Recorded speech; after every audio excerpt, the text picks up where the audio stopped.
دوستو یہ بات تو ہر کوئی جانتا ہے کہ اللہ تعالیٰ نے ایک جنت بنائی ہے جو مرنے کے بعد صرف نیک لوگوں کو ملے گی، لیکن ہماری دنیا میں ایک ایسا انسان بھی گزرا ہے جس نے خدا کو چیلنج کرتے ہوئے کہا کہ اللہ نے جو جنت بنائی ہے جو مرنے کے بعد بندوں کو ملے گی، میں وہ اسی دنیا میں بناؤں گا، جسے آج دنیا شداد کے نام سے جانتی ہے۔ سب سے پہلے یہ جان لیتے ہیں کہ شداد کون تھا۔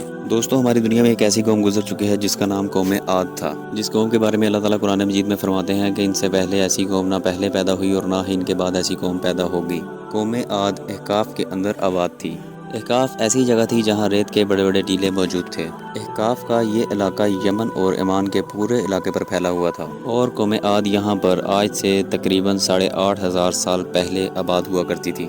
قوم عاد اپنی طاقت اور جسمانی غرور میں ایسے بھڑکے کہ انہوں نے خدا کو ہی بھلا دیا اور وہ شیطانی اعمال بلا جھجک کرنے لگے۔ تب اللہ تعالیٰ نے اپنے پیغمبر یعنی حضرت ہود علیہ السلام کو ان کی طرف تبلیغ کے لیے بھیجا۔ حضرت ہود علیہ السلام نے اپنی قوم کو اللہ کی توحید اور اس کی عبادت کی طرف دعوت دی، لیکن عاد نے ان کی ایک نہ سنی، ان کو سختی کے ساتھ جھٹلایا، غرور اور گھمنڈ کے ساتھ کہنے لگے کہ کون ہے طاقت میں ہم سے آگے۔ اس وقت قوم عاد کا ایک بادشاہ تھا جس کا نام شدید تھا، لیکن اس کے مرنے کے بعد قوم کا بادشاہ یعنی شدید کا چھوٹا بھائی شداد بنا۔ شداد کی حکومت یمن اور عمان سے لے کر عراق تک پھیلی ہوئی تھی۔ حضرت ہود علیہ السلام نے شداد کو ایمان لانے کے لیے کہا، اور شداد نے کہا اگر میں ایمان لے آؤں تو مجھے کیا فائدہ ہوگا؟ تو حضرت ہود علیہ السلام نے فرمایا کہ اگر تم اسلام قبول کر لیتے ہو تو اللہ تعالیٰ تمہیں ہمیشہ ہمیشہ کے لیے جنت دے گا۔ تو شداد بولا کہ اس میں کون سی بڑی بات ہے، جو جنت تمہارا خدا مرنے کے بعد دے گا وہ میں اسی دنیا میں بنا دیتا ہوں، اتنی طاقت اور اتنے پیسے تو ہمارے پاس بھی موجود ہیں۔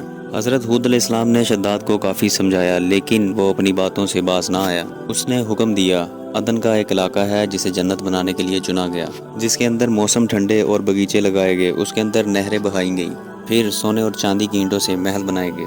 برسوں لگ گئے اس جنت کو بنانے کے لیے، لیکن پھر ایک دن آ گیا جب وہ جنت بن کر تیار ہو گئی، اور شداد اپنے گھر سے جنت دیکھنے کے لیے نکلا۔ خوشی کے مارے وہ گھوڑے پر بیٹھ کر گھر سے نکلا اور جنت کے قریب پہنچا۔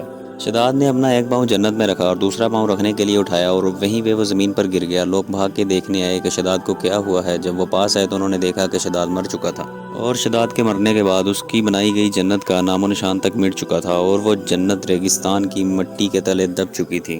تو دوستو یہ ہے وہ خدا کا نافرمان بندہ جسے اللہ تعالیٰ کی ذات نے طاقت دولت ہر چیز دی تھی، لیکن وہ دولت اور طاقت کی لالچ میں آ کر خدا کے ہی سامنے آ کر کھڑا ہو گیا اور اپنا بدترین انجام دنیا کی نظر میں چھوڑ گیا۔ شداد کے بارے میں اللہ تعالیٰ نے قرآن مجید میں ذکر کیا ہے۔ خدا ہمیں اپنا نیک اور فرما بردار بندہ بنائے، آمین۔